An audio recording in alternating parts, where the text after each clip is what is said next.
Hi, guys. Welcome back to my channel and to another episode of the Wheat podcast. I am so excited today because for the first time, I'll be now sharing my journey alone. Like I'm here on set alone. And so I'm excited about this particular episode where I'm going to be sharing about my postpartum journey, my postpartum depression experience, and just how I managed to rediscover myself and overcome postpartum depression after having a baby. So, yeah, if you have not yet subscribed, if you've not yet followed my podcast, the Wheat Podcast, this is your time. Just press the follow button or the subscribe button and share this podcast with, or episode, yeah, with anyone who would enjoy it. Yeah. So let's dive right into it.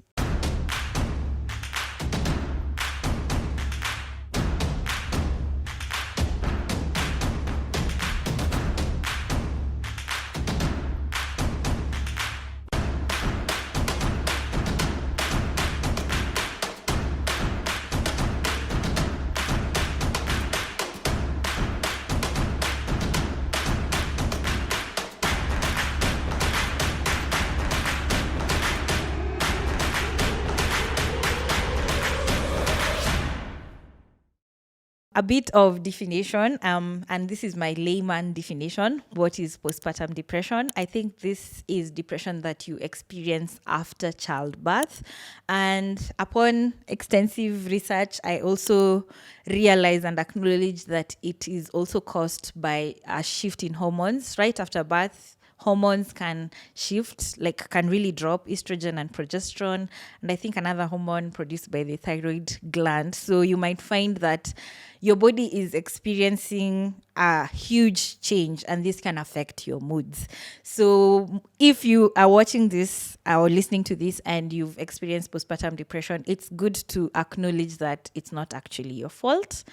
These are just things that are happening, and sometimes you seek to, find out, is it my fault? Why am I feeling like this? It's really not your fault. And if it's extreme, you should definitely see someone. So once I gave birth, just a little bit of history, my pregnancy journey was not the easiest, right from having a miscarriage before, then getting pregnant again. My pregnancy journey was filled with a lot of anxiety. There was a lot of anxiety, and it got worse when we got COVID, because I think I was 1 month into the pregnancy. So you have anxiety related to loss, then you have anxiety because of COVID. So everything is just heightened. If it's fear, it's heightened. So my journey wasn't the easiest. And I think I've shared even here before, I had extreme nausea, extreme vomiting. I had when I started to just feel better, I actually lost 12 kgs in my first trimester. And when I started to feel a little bit better, maybe month 4 or month 5, month 6, I got into surgery. I had such bad pain, which led me to being admitted in hospital. And later they found out I had appendicitis. So they had to remove my appendix 6 months pregnant. And recovery from that surgery was really emotionally and physically a lot. It was a lot of pain. It was a lot of pain. When the baby moved, my stomach was stitched. I was in a lot of pain. So finally, and that was at 26 weeks is when I was in hospital. I remember 28 weeks there is when I left hospital. And after leaving hospital, I started to, feel better, hoping now that, hey, God, I've been through so much. Maybe now I'll have like a seamless Hebrew birth. Like that's all I prayed for.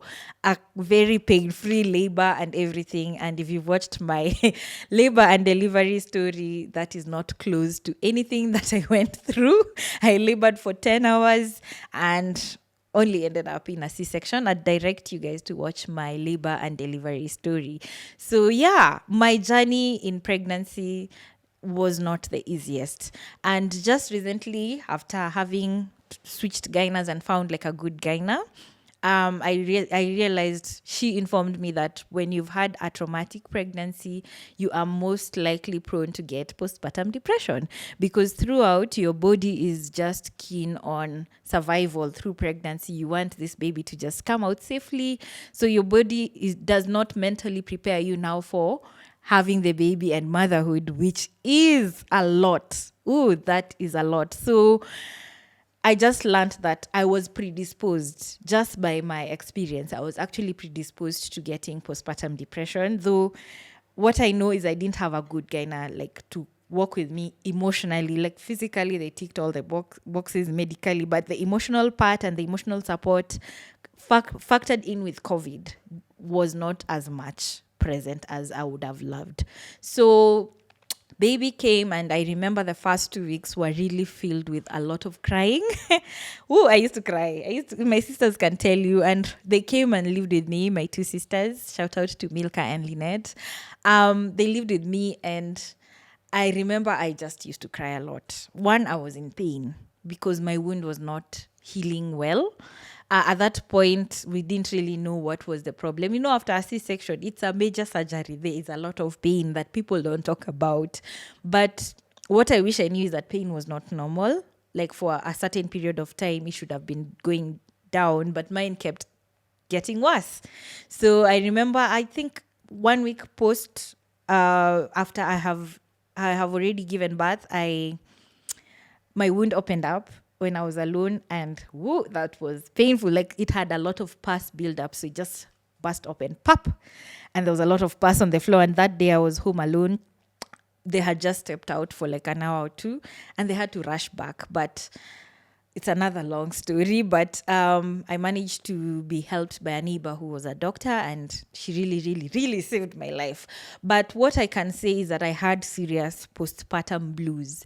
So postpartum blues are really expected. After you've given birth, it's expected that you might feel like you might be very anxious. You might be very sad. You might have like irritability, or feelings of being overwhelmed. You might even have like trouble sleeping. You might lack appetite. It's expected because your body has gone through a lot physically, and things are trying to normalize. So I did experience postpartum blues, and for 2 weeks, I kept crying on and off. But I really thank my sister who was there, and she'd tell me, let's go for a walk. And then I really had trouble sleeping. Like you want to sleep, the baby is awake. The baby is awake, you can't sleep. Like it was a lot. So after that, I think I normalized, and I was okay. Like I think I got a good nanny to help me with the journey of motherhood, to support me like in the house chores and everything. My nanny's journey has been another one. I have a video on the first year of motherhood and nannies in my first year of motherhood. You should check it out. It was not so easy, but I remember at month 2, I got a really good nanny. And so I was able to do things that I love, and, like resume pole pole, the things that I enjoy doing, then come back and also spend time with my baby and be present when I was there. And I remember like the onset of my depression was when this really good nanny just told me I'm leaving. Something had happened, and I remember I had corrected down something, and she was not happy, and she was like, the next day she told me I've just gotten another job, which was a lie, but anyway, she just left. Her leaving was abrupt for me. Like I had not had time to prepare myself mentally, and if you are a mom, you know that a changeover of nannies can destabilize everyone, but especially you. It can really destabilize you mentally, especially if you're trying to get into the groove of motherhood. You're trying to get into the groove of, team no sleep and everything. And so when she left, I remember even when I was looking for a replacement, I was already starting to feel really sad. I was so sad. Guys. I can't emphasize just how sad I was. Even when I looked for this other, like a replacement, I was quite sad. And I remember one of those days, my husband asking me, hey, what's happening? Because I remember one day we were just alone, and the baby came to me, and I kept giving him the baby. I'm like, I'm not in the space. So they would follow me in the house kidogo to check in, and I'd get more pissed. And even now at that time, my baby was breastfeeding. I didn't want on that day. I was just like, I want to be alone. And he kept asking me what's happening. And I remember him telling me, because I kept crying without talking. I just kept saying, I'm feeling overwhelmed. And he was like, maybe if you write it down, we can break it down to what exactly you're feeling so that we know. I want to help. The thing with men is sometimes they also want to hear your problem so that they can fix it. But at that time, I think just talking about it helped. So I'm going to read what I wrote. So this is a note that I had written when I was deep, like in postpartum depression. And these are the things I wrote: 5 things that make me feel like myself. So that day, I kept saying, I don't feel like myself. And he asked me, what are the things that would make you feel like yourself? And I said, 1, time alone. Peaceful time alone, e.g. drives, window shopping, and watching a movie. Number 2, I wrote my body. I don't understand. haven't accepted my new postpartum body. Number 3, I wrote vlogging. I haven't had time and space to do it. Number 4, I wrote I haven't had a social life outside of motherhood. No dates. I basically just stay home. Number 5, I wrote I need to have enough rest. Then I remember I asked, how can we solve this? And then I wrote down there: 1, I need to have a day of self-care, time alone for me to feel good and healthy about my body. I need to have my doctor's assessment and also eat healthy. I need to vlog. I need space to channel my creativity or work on my creativity. Number 4, I wrote I need to work on my social life. I need to see my friends, and also I need to have quality time with my husband. Number 5, I need to sleep well to have enough rest. So this paper always reminds me of where I have come from, because it's from writing all these things, not really immediately, but from writing them down, it was very clear that I was depressed. And just reading about some of the signs of postpartum depression is insomnia. You have difficulty bonding with your baby, you withdrawing from family, you have less interest in activities that you used to love, you fear that you aren't a good mom, you feel hopeless, restless, anxiety, and you have thought of harming self and baby, and sometimes you think of death. It was deep, guys. I was deep in the trenches, and all these symptoms I have read, I had most of them. I didn't go for family gatherings at some point. I had difficulty sometimes just being around the baby. I had serious insomnia. Oh God, I had serious insomnia. Even when the baby slept, I couldn't just shut down. And then I was not engaged in the activities that I loved doing. And most of it was just creating content. It's something I really love and cherish. And I wasn't even doing it. I was feeling very hopeless, restless, anxious. And at some point, I actually thought of, if I just fall down these stairs, see, everything will be over and it will be okay. And yeah, so I remember Googling, do I have postpartum depression, and reading the symptoms. And I used to match the symptoms, and I was like, no, let me check another site. I read again, I'm like, oh my God, I have 80%. So it took a while to just agree that I'm not okay. That's the first thing. It took a while, and I had a lot of rage. Woo, my husband can tell you, you would sneeze in my presence and you'd be annoying me. So a lot of women go through these things. You blame yourself, and then you feel guilty for even feeling these things. But I'm here to just share my story to tell you that it's absolutely normal. And here are some of the ways that I managed to pick up myself and just rediscover myself after postpartum and deal with the depression and get out of the deep trenches, because mental health it can go down really fast. So number 1, I remember as soon as I realized I'm not okay, I went for therapy. I went to see a therapist that day. It was a long journey. She was so far away. That time, finding a therapist who could do even one-on-one physical because of COVID was hard. But I asked her, can I please do a physical session? And I remember talking to her and just she asked me about my pregnancy journey, and I cried. I really cried. And I remember she told me, I need you to acknowledge that what you've been through is a lot. You acknowledge, like, it's not normal, it happens to you, it's traumatizing and it's a lot, but acknowledge that trauma before we can even get to heal. So it's the one time I really reflected on my pregnancy journey and agreed that, hey, this is not normal, I've been through a lot. And now you're bringing the same energy into motherhood. Without acknowledging, it can be a lot. So that was the first time I actually felt seen and heard for the struggles that I had while having a baby, just carrying the baby. So it really helped me acknowledge my trauma. And even from that therapy session, I remember that she mentioned that, like, top of the issues were sleep. Sleep was a major issue. And I remember that day she told me, since it's an issue, and then, when you're a new mom, your husband snoring affects you. And I remember my mom asking me, Kwani, you never used to hear him snore before the baby? And yes, I never remembered. Maybe we were snoring together. But because your hormones are all heightened, especially the cortisol, like your alert hormones, you hear everything.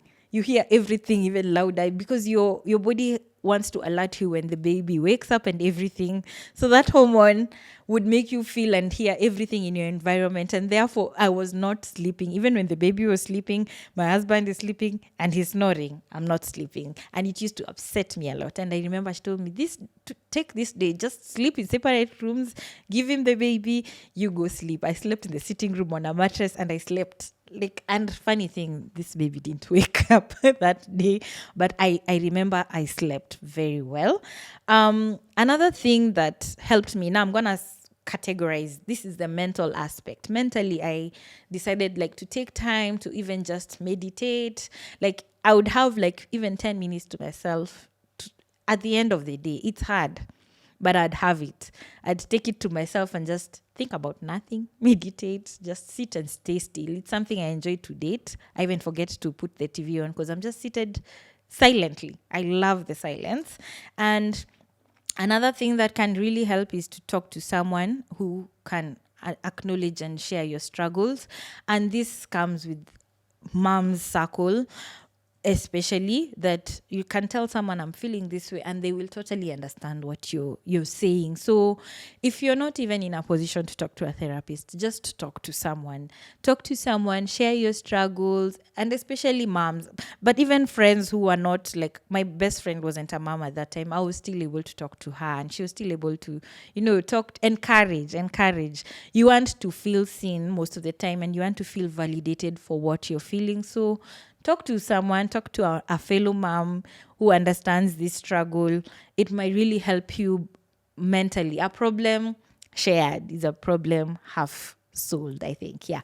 Another thing that I did was to write a list of things, fun facts about myself, so that I can reconnect with myself.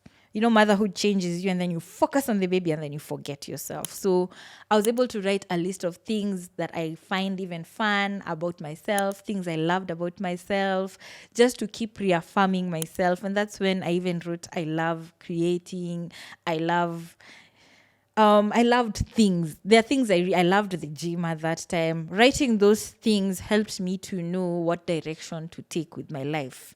So because you definitely forget yourself in motherhood in the first day. So if you're not so cognizant of what do you really love about yourself, and not you and the baby, just you. What does Margie like? If it's food, and then also look at your body and just write things you love about yourself. It has changed. Acknowledging your trauma will help you acknowledge your body, that it has gone through a lot, and you give yourself grace to even love it better. So by writing those things, I was able to go back to those activities. Spiritually, my spiritual life had taken a backseat because when there was COVID, we couldn't go to church. And I missed that physical connection. I mean, if you were restricted from going to church online and because just simply because either you're vulnerable, you're pregnant, and then you give birth, you still have a newborn, so you're still vulnerable. For 2 years, I had not gone to church, and that, for me, that took a toll on me. I really yearned for that physical connection with people, to just communion, like fellowship together. So I would say that I remember deciding with my child, I mean, I'll be going to church with you, whether he makes noise, whether he settles. I was happy to be in that environment with him. Like, church meant a lot for me. I was able to pick one or two things. And even when I was just in that space, it really, really helped me. And another thing that I decided, because of course church can be very destructive with the little one, I would watch online sermons consistently. I watched a lot of Elevation Church sermons. I would watch a lot of Sarah Jakes. It helps you. I feel like connecting with God and just through his word is a way to refresh yourself, because we're all from God. So it really, really helped me. Joining a Bible study or an online, group that fellowships together. It's been a journey looking for a Bible study, but this year we've been on and off. But just having people you can share the word can really help. And it's not easy to get a Bible study, especially when you have a baby. To find a Bible study with a convenient time for your life can be a bit challenging. And I appreciate that there are spaces that allow for even online Bible study, because it makes it easy. But just being in that space can nourish you spiritually. It's something that I did not do immediately, like when I had a baby. No, it's something I'm still trying to do in my motherhood journey right now, just to get connected in the middle of the week through Bible study. Social things that I did also to deal with, to overcome, is one was reconnecting with my partner.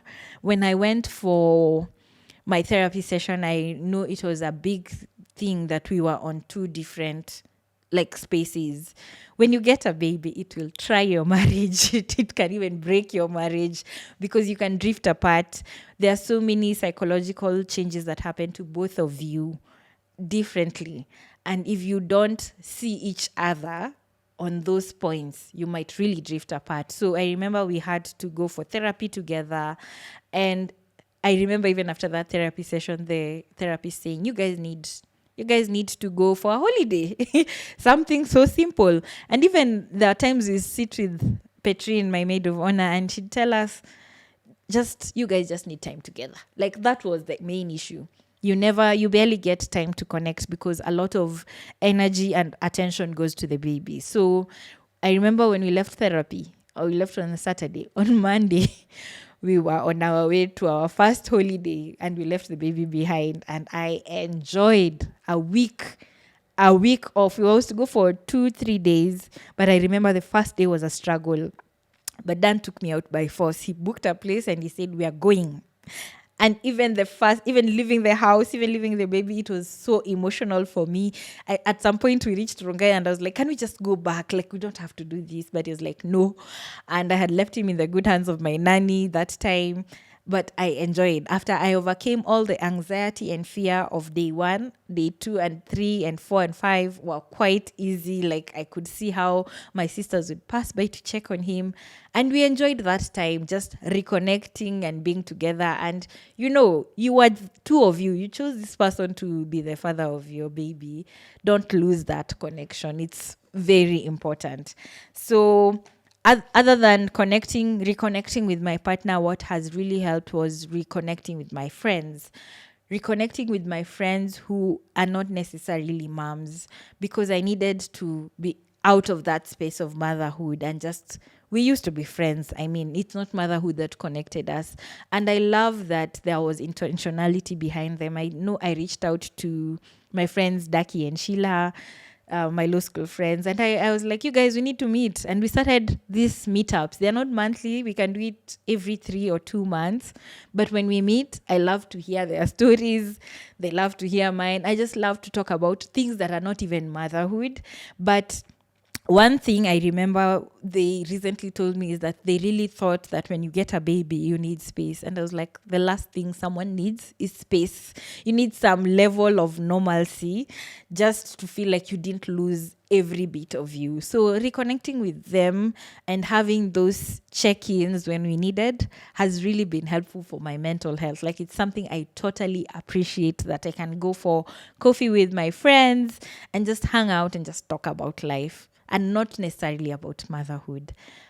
On the contrary, on the other hand, another thing that helped was making mom friends, because this journey you can't walk alone, and then you'll end up thinking that this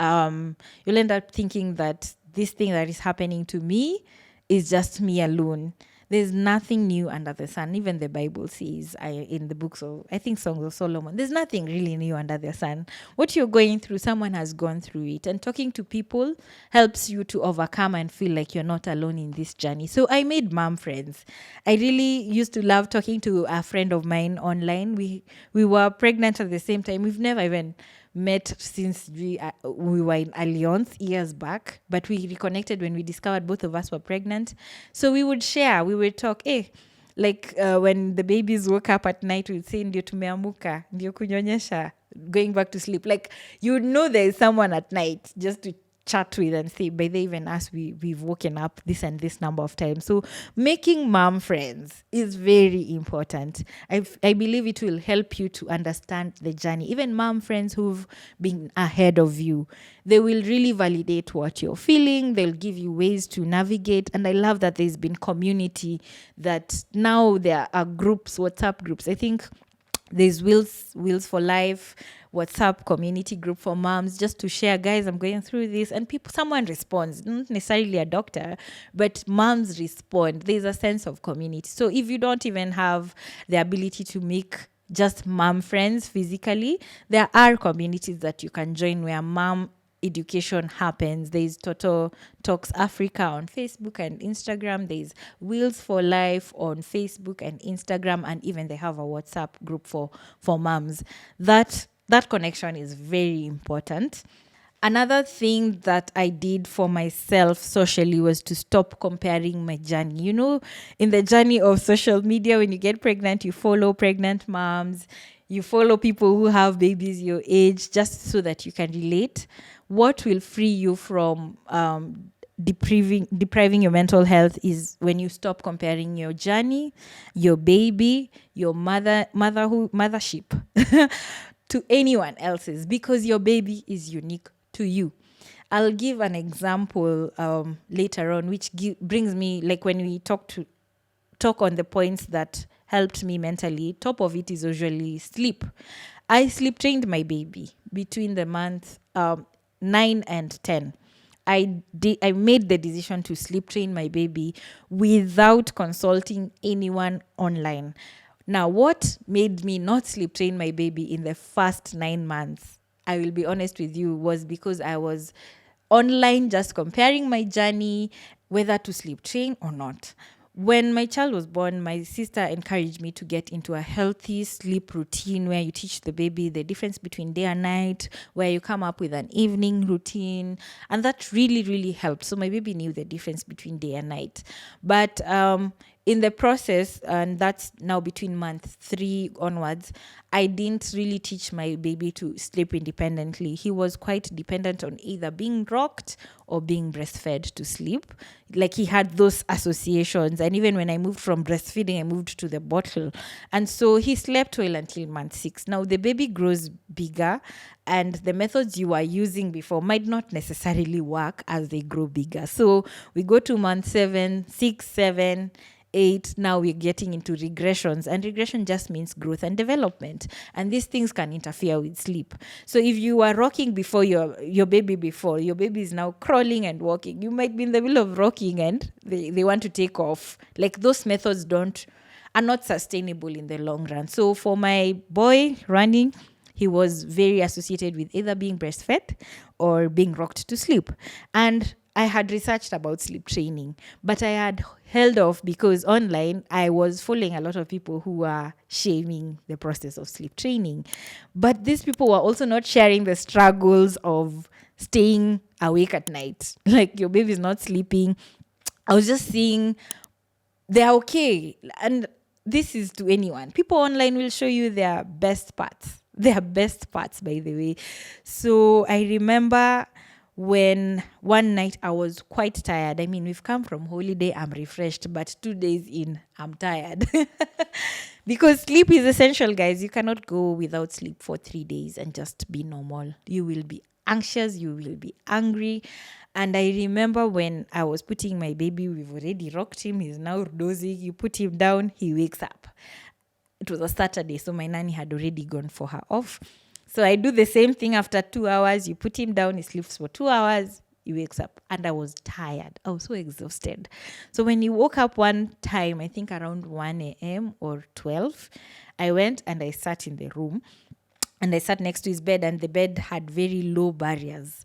And I remember when he woke up now, he was learning to stand, and he stood. But I was sleeping. I was sitting like this, and he reached out in the dark, and I didn't see. And he fell head first down. That shook me. That made me cry. I was anxious the whole night. I kept Googling, and Google will tell you things. But I was like, no, I'm not doing this anymore. I'm not. If I can teach my baby to sleep, if it is something that is scientifically possible that I can teach this baby this skill, I'm going to do it. I'm going to try before I shame it. And so I stopped comparing myself, my journey, my everything about motherhood. I stopped comparing just to focus on and see, is this what can work for me? And I'm not saying you can't learn from other moms. You can learn from other moms, but you can't just take everything as gospel truth. So for me, sleep training was amazing. I hired a sleep consultant who helped us to sleep train. And I remember by day 3-5, my baby was sleeping 11 to 12 hours and I was a new person. Let me tell you, I wasn't even able to sleep because I was mesmerized. You wake up to now check this baby who was always waking up. And it is the best decision I have ever made in my motherhood journey because it made me present. Being able to sleep made me a good mom. I was no longer anxiously attached to my baby. I would be able to be there for him. I would have energy to play with him. And what we don't even know is sleep training does not only lack of sleep does not only make the mom tired, it makes the babies tired. If you're tired, imagine how tired your baby is. So while you would say your baby was fussy earlier on, likes to cry, after sleep training, I had a happy boy who was always excited to wake up and just spend time with his parents. I mean, it's the best decision I ever made in my motherhood journey. And I remember even after we finished, I decided, let me go and study about sleep. And I did online courses. I have attended master classes on sleep online. I learned about sleep science in babies. And I even took it upon myself to help a couple of people in my circle who had young babies. I've sleep trained my best friend's baby. I've sleep trained as we speak. I just finished a program for a certain baby that I was working with. And it's been amazing. For me, there's no joy like having moms regaining themselves. It's been amazing for me, honestly, and it's something I constantly talk about on my platform because lack of sleep it's not something to joke with. Women can go crazy. We go crazy, angry, everything. You can misdirect your frustrations to people, to your spouse, to your baby. It's such a bad place to be. I empathize with moms who experience lack of sleep just because of, taking care of a young one. It's a lot. I have been there. I feel you. But I promise you that working on sleep will help you work on very many other aspects. So as soon as my son started to sleep well, one of the things I resumed was going to the gym, movement. that is something, because you see your body is also affecting you because you're not moving, but you're eating. And especially if you're a stress eater, like I was at some point, you're eating because you're going through something and you're just eating. Going to the gym helped me physically, mentally. I felt like, woo. I could even wake up at 6 and go to the gym because I have slept well. You can never have enough time to exercise if your body is very tired. That's just a fact. So working on sleep will enabled me to work on very many other aspects of my life, including movement.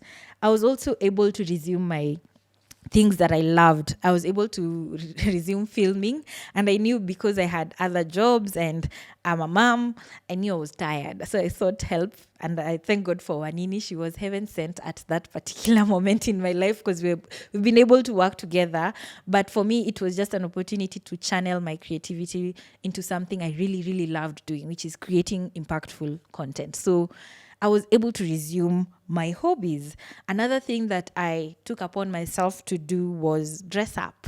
Just time to dress up. You will not get if you are sleep deprived. So I now had time to wake up, put on some good makeup, go for a shoot or something, dress up well, just look good for the day. And not like, there was a time in my life you would forever find me in breastfeeding diras. Like, it took intentionality to remove the diras and just feel like myself, wear the clothes I loved. When I sleep train now, my baby is not waking up for milk every single time. So by 1 year now, he was just not interested. He stopped. So I was just rocking my favorite clothes. And even if you're still breastfeeding, when you're well rested and feel like yourself, take that time. Just go dress up. Wear your favorite dress. Hopefully it still fits, because again, with the weight, or get another good one, or do some basic makeup, or make your hair. Those things make you feel like yourself. So I resumed that, and I actually do it to date. Even when I'm not going anywhere, I still find myself just waking up, dressing up, staying home, feeling good about myself. Another thing I was intentional about was going for my doctor's checkup. I never went at 6 weeks. I remember, like, past 6 weeks. I remember when I went to the gyna after giving birth, and he was like, "Are you okay? You don't look okay." I'm like, why would you ask me that? I just gave birth. Like, I didn't take that question so well, because what did you expect? And I don't know, in my journey for finding a gyna, I gravitated towards a female gyna, especially one who's been a mom, because they understand. They understand the process. I recently got a very good gyna who we just talked. I feel like the 2 weeks, 6 weeks checkup for moms is basically about just talking. It's just talking. When you just talk to a gyna, to someone who's been with you in the journey, they should just be able to validate what you're feeling and create that space to talk. One of the most traumatizing things for me was being handled by different gynas in my pregnancy journey. So the one who worked with me in pregnancy could not take me during birth because he used to deal with CSs. Like, he had so many patients. So he referred me to another one. So I started a gyna search. I found one. And we had started to, you getting to know each other, build a rapport, though we were not so personal also. But then you find that on the day I was giving birth, he was out of the country. Did he tell me? No. So I'm calling, the phone is not going through. I text WhatsApp, then it's like, he's out of the country, but go to Mpisha, there's this doctor, I have talked to them. So I'm meeting new doctors on the day I'm in birth. They're coming to insert their hands to check how far I am. That thing annoyed me because I'm like, who are you? I've never seen you. We're going to theater with new doctors. So even when my wound opened up, I didn't know which gyna I should be calling. Is it the one I started with? Is it the one who was to be there? Is it the one who did the procedure? I don't even have their number. Will they even remember me? I was so confused. And finding a good gyna is one of the things that has helped me mentally to be at peace. Just even going for a checkup or just validating the journey. She's called Dr. Owende in Upper Hill. I really loved her approach. I went just for one appointment and we just talked, and she did a pap smear and a physical check. But I felt seen. I felt validated. I felt taken care of. Another thing that I did physically was to go for physiotherapy. So I was in a lot of back pain, a lot of neck pain, and I didn't know that all these things are not normal. I don't know why we normalize pain and discomfort in motherhood. These things are not normal. And so getting a good physio who was able to work on my muscles after a major surgery. You should just have physiotherapy. Like you go for a leg something, you get physio. Even CS, you should have a physio session. So I was able to she was able to work on my muscles. She's called Mary. I'm going to share her number in the description box. I know she doesn't take insurance, but she was totally worth it. She would work on my muscles. I had recti diastasis, something like that. And then we worked on my back because these muscles here affect your back. They were open like this. Don't you think they stretch all the way to the back? They do. So I was able to work on my back pain, and then I was able to work on my neck and shoulder pain, this took a while, I won't lie, because of the long breastfeeding hours and comfortable breastfeeding hours. I was in a lot of pain. That's what was majorly causing. There's a lot of nerves that are affected. So for neck and shoulder pain, it took a long time to, just recover, but doing the exercises that she gave me, it's been a while since I even went for a physio session. That shows massive improvement. Another thing I think that I benefited from was just going for a massage. It helps relax your body. I remember the last massage I went to, I slept from 6 to 6. So go treat yourself if you can afford it, or get someone to actually even massage you in the house, someone to help you relax your muscles. And then the last thing which I did, and it's a key thing for me, is I found a good nanny.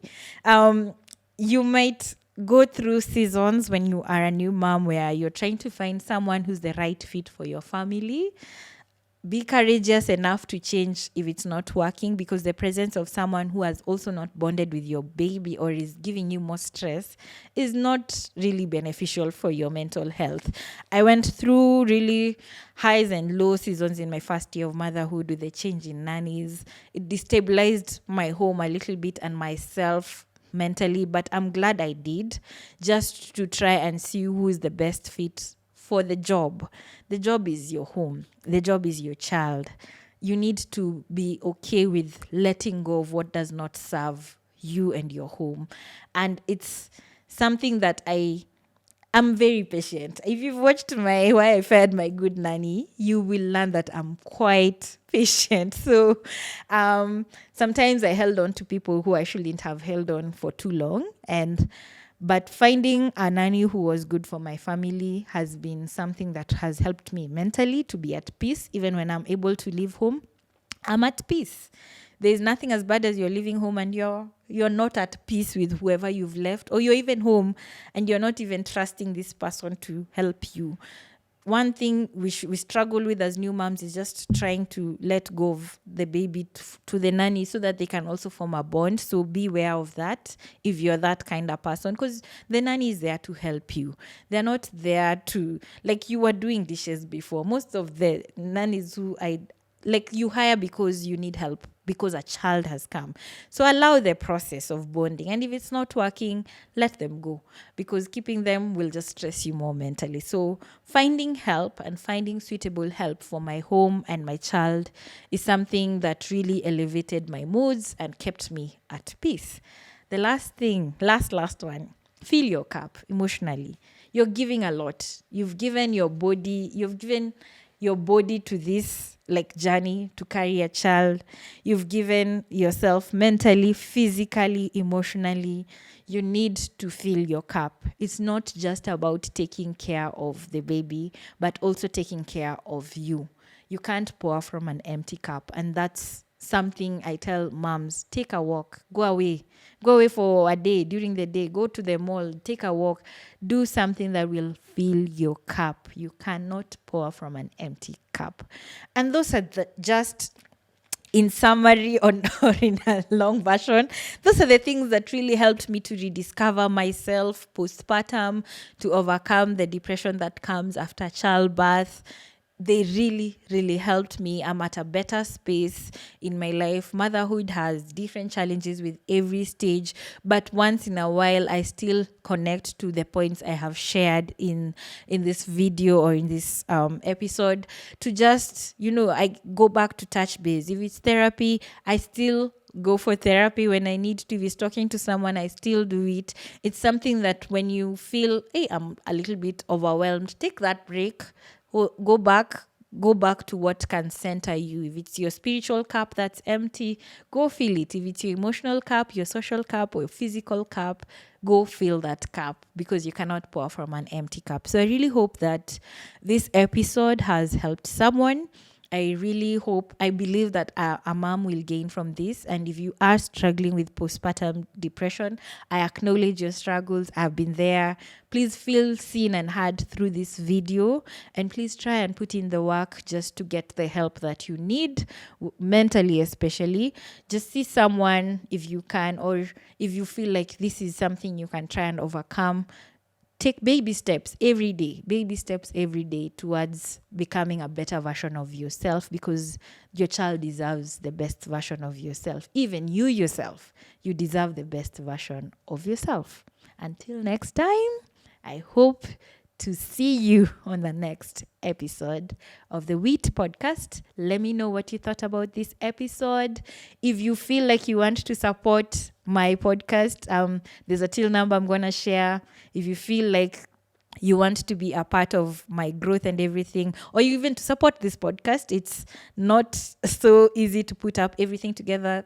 You can send your donation. You can share this podcast with someone. You can just follow my social pages, the Wheat Podcast. You can follow us on the podcast links, and you can subscribe to my YouTube channel. Until next time, bye-bye.